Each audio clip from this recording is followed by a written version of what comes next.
Psychology of Money. Chapter name: Never Enough. John Bogle, the Vanguard founder who passed away in 2019, once told a story about money that highlights something we don't think about enough. At a party given by a billionaire on Shelter Island, Kurt Vonnegut informs his pal, Joseph Heller, that their host, a hedge fund manager, had made more money in a single day than Heller had earned from his wildly popular novel Catch-22 over its whole history. Heller responds, "Yes, but I have something he will never have: enough." Enough. I was stunned by the simple eloquence of that word, stunned for two reasons. First, because I have been given so much in my own life, and second, because Joseph Heller couldn't have been more accurate. For a critical element of our society, including many of the wealthiest and most powerful among us, there seems to be no limit today on what enough entails. It's so smart and so powerful. Let me offer two examples of the dangers of not having enough and what they can teach us. Rajat Gupta was born in Kolkata and orphaned as a teenager. People talk about the privileged few who begin life on third base. Gupta couldn't even see the baseball stadium.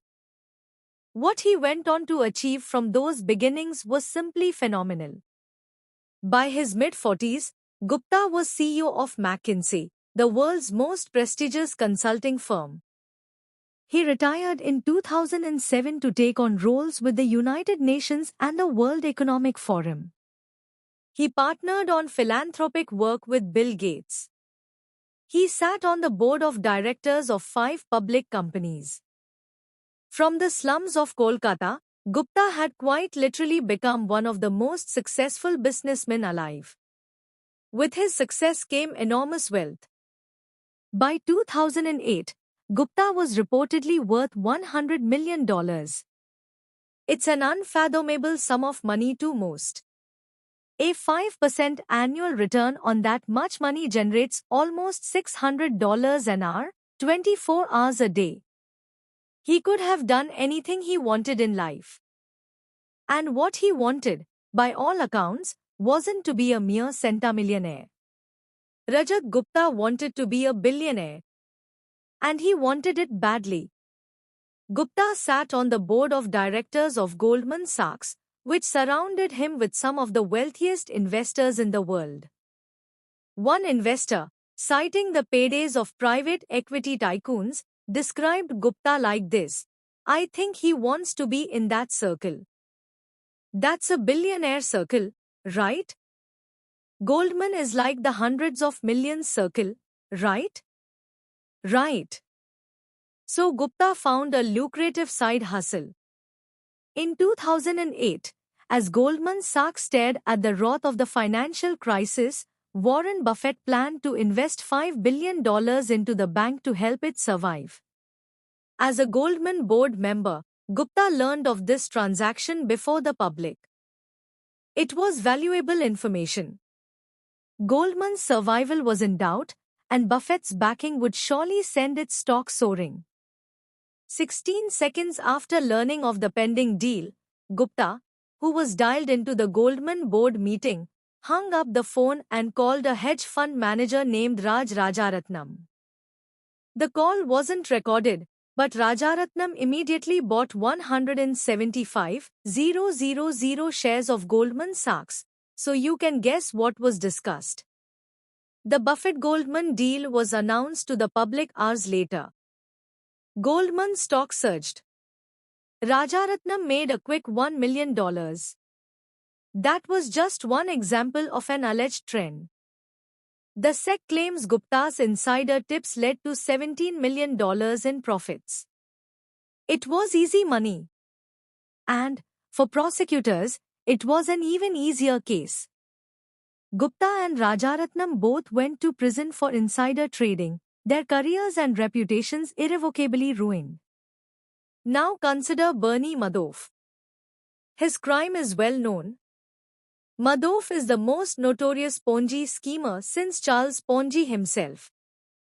Madoff swindled investors for 2 decades before his crime was revealed, ironically just weeks after Gupta's endeavor. What's overlooked is that Madoff, like Gupta, was more than a fraudster. Before the Ponzi scheme that made Madoff famous, he was a wildly successful and legitimate businessman. Madoff was a market maker, a job that matches buyers and sellers of stocks. He was very good at it. Here's how the Wall Street Journal described Madoff's market-making firm in 1992. He has built a highly profitable securities firm, Bernard L. Madoff Investment Securities, which siphons a huge volume of stock trades away from the big board. The $740 million average daily volume of trades executed electronically by the Madoff firm off the exchange equals 9% of the New York exchanges. Mr. Madoff's firm can execute trades so quickly and cheaply that it actually pays other brokerage firms a penny a share to execute their customers' orders, profiting from the spread between bid and ask prices that most stocks trade for. This is not a journalist inaccurately describing a fraud yet to be uncovered. Madoff's market-making business was legitimate. A former staffer said the market-making arm of Madoff's business made between $25 million and $50 million per year. Bernie Madoff's legitimate, non-fraudulent business was by any measure a huge success. It made him hugely, and legitimately, wealthy. And yet, the fraud. The question we should ask of both Gupta and Madoff is why someone worth hundreds of millions of dollars would be so desperate for more money that they risked everything in pursuit of even more. Crime committed by those living on the edge of survival is one thing. A Nigerian scam artist once told the New York Times that he felt guilty for hurting others, but poverty will not make you feel the pain. What Gupta and Madoff did is something different. They already had everything: unimaginable wealth, prestige, power, freedom. And they threw it all away because they wanted more. They had no sense of enough. They are extreme examples. But there are non-criminal versions of this behavior. The hedge fund long-term capital management was staffed with traders personally worth tens and hundreds of millions of dollars each, with most of their wealth invested in their own funds. Then they took so much risk in the quest for more that they managed to lose everything. In 1998, in the middle of the greatest bull market and strongest economy in history. Warren Buffett later put it. To make money they didn't have and didn't need, they risked what they did have and did need. And that's foolish. It is just plain foolish. If you risk something that is important to you for something that is unimportant to you, it just does not make any sense. There is no reason to risk what you have and need for what you don't have and don't need. It's one of those things that's as obvious as it is overlooked. Few of us will ever have $100 million, as Gupta or Madoff did. But a measurable percentage of those reading this book will, at some point in their life, earn a salary or have a sum of money sufficient to cover every reasonable thing they need and a lot of what they want. If you're one of them, remember a few things. 1. The hardest financial skill is getting the goalpost to stop moving. But it's one of the most important. If expectations rise with results, there is no logic in striving for more, because you'll feel the same after putting in extra effort. It gets dangerous when the taste of having more money, more power, more prestige, increases ambition faster than satisfaction. In that case, one step forward pushes the goalpost 2 steps ahead. You feel as if you're falling behind, and the only way to catch up is to take greater and greater amounts of risk. Modern capitalism is a pro at two things: generating wealth and generating envy. Perhaps they go hand in hand. Wanting to surpass your peers can be the fuel of hard work. But life isn't any fun without a sense of enough. Happiness, as it's said, is just results minus expectations. 2. Social comparison is the problem here. Consider a rookie baseball player who earns $500,000 a year. He is, by any definition, rich. But say he plays on the same team as Mike Trout, who has a 12-year, $430 million contract. By comparison, the rookie is broke. But then think about Mike Trout. $36 million per year is an insane amount of money. But to make it on the list of the top 10 highest paid hedge fund managers in 2018, you needed to earn at least $340 million in 1 year.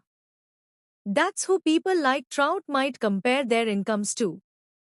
And the hedge fund manager who makes $340 million per year compares himself to the top 5 hedge fund managers who earned at least $770 million in 2018. Those top managers can look ahead to people like Warren Buffett, whose personal fortune increased by 3.5 billion in 2018. And someone like Buffett could look ahead to Jeff Bezos, whose net worth increased by $24 billion in 2018, a sum that equates to more per hour than the rich baseball player made in a full year. The point is that the ceiling of social comparison is so high that virtually no one will ever hit it. Which means it's a battle that can never be won, or that the only way to win is to not fight to begin with, to accept that you might have enough, even if it's less than those around you. A friend of mine makes an annual pilgrimage to Las Vegas. One year he asked a dealer, "What games do you play, and what casinos do you play in?" The dealer, stone cold serious, replied, "The only way to win in a Las Vegas casino is to exit as soon as you enter." That's exactly how the game of trying to keep up with other people's wealth works. 2. 3. Enough is not too little. The idea of having enough might look like conservatism, leaving opportunity and potential on the table. I don't think that's right. Enough is realizing that the opposite, an insatiable appetite for more, will push you to the point of regret. The only way to know how much food you can eat is to eat until you're sick. Few try this because vomiting hurts more than any meal is good. For some reason, the same logic doesn't translate to business and investing, and many will only stop reaching for more when they break and are forced to. This can be as innocent as burning out at work or a risky investment allocation you can't maintain. On the other end, there are Rajat Guptas and Bernie Madoffs in the world, who resort to stealing because every dollar is worth reaching for, regardless of consequence. Whatever it is, the inability to deny a potential dollar will eventually catch up to you. 4. There are many things never worth risking, no matter the potential gain. After he was released from prison, Rajat Gupta told the New York Times he had learned a lesson. Don't get too attached to anything, your reputation, your accomplishments, or any of it. I think about it now, what does it matter? Okay, this thing unjustly destroyed my reputation. That's only troubling if I am so attached to my reputation. This seems like the worst possible takeaway from his experience, and what I imagine is the comforting self-justification of a man who desperately wants his reputation back but knows it's gone. Reputation is invaluable. Freedom and independence are invaluable. Family and friends are invaluable. Being loved by those who you want to love you is invaluable. Happiness is invaluable. And your best shot at keeping these things is knowing when it's time to stop taking risks that might harm them. Knowing when you have enough. The good news is that the most powerful tool for building enough is remarkably simple and doesn't require taking risks that could damage any of these things. That's the next chapter.